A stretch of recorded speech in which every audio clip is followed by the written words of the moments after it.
lu toll ni ñaari at a ngi nii mbirum Sonko ak Adji Sarr di indi ab coow bu dul jeex ci réew mi yëf yi nag dem na ba ci procès ñenn ñi ci askan wi nag li ñu bëgg mooy kii di Sonko daal di dem wuyu ji te moom ak ñi mu àndal ñu bàyyi yoon mu def liggéeyam lu teewlu Modou ak bàcc des étudiants fii ci diwaanu Mbour. na dem wuyu ji parce que moom temps yii rek génnoon na di wax affaire projet bi dañ ko war a indi ñu leeral affaire yi mu demaan ba si biir génn di waxaat ne nan duñ ko woowee du dem je pense que dañoo war a ñëw ñu dem toog waxtaan leeral askan bi mën a xam fu ñu féetee parce que tamit boo xoolee Sénégal fan yii yëpp loolu wax man su ma taxee sama connexion la Sonko Adji Sarr chaque jour pour man war na ñëw mun a xam nga wax nit ñi ñu leer ku nekk xam fi nga féetee parce que askan bi di wootee xam nga Sonko di woote ñuy dem xale yi di si dee 14 personnes déjà dee nañ si léegi nag bu nee du dem xamoon lan mooy xew ëllëg mais pour man pour Sonko sauver Sénégalais yi na dem wuyu ji parce que état mën naa ne kenn du xeex ak moom parce que état moo ñu ëpp doole kenn du xeexee état kon li gën a yomb man mu ne wuyu ji te xale yi si topp tamit di rey seen bopp nañ demee seen xel ba ngeen demee seen xol parce que ku si dee ëllëg say mbokk ñooy perte rek amul sens ku si dee ëllëg say mbokk ñooy perte 14 personnes yu dee après fu ñu mujjee dëggalaat jeex na léegi nag keneen ku si dox la dama topp si ba dee yaay say mbokk ay perte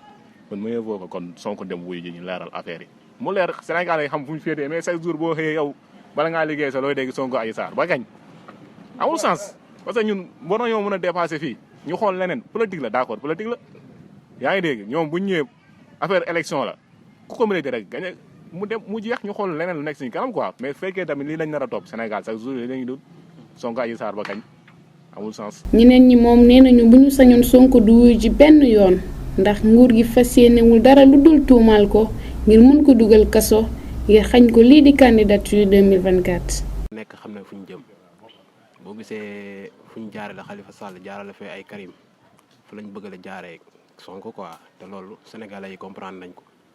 loolu moo tax gars yi bëgg fépp nag tamit aussi quoi ndax am na yoo xamante ni bii ne yoon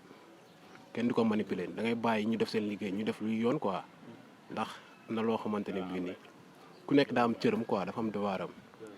am na yoo xamante ni moom boo jaay doole dafa nekk loo xamante ni bii nii boo ko defee nit rek mu fudd te Macky Sall tamit dëgg la liggéey na quoi man d'accorduma liggéeyul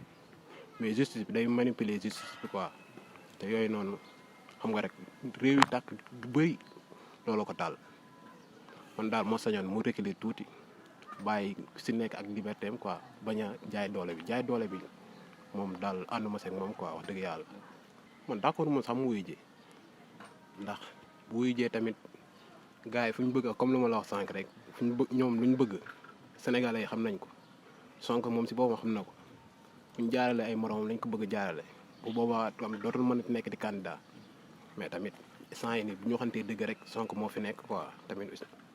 te yoon la sénégalais la am na devoir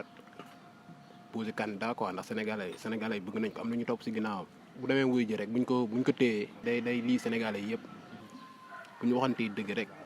preuve yi génn ay audio yi génn lu ne mais gars yëpp dañ see tëgg seen tànk quoi tamit nañ waxante dëgg quoi tamit am na yoo xamante ne bii nii complot yoo xamante ne bii nii dafa ñaaw quoi. ñoom daal ñoo ngi ñaax askan wi rawatina ndaw yi ndax ñu ànd ak dal ngir moytu lépp li mën a lor askan wi.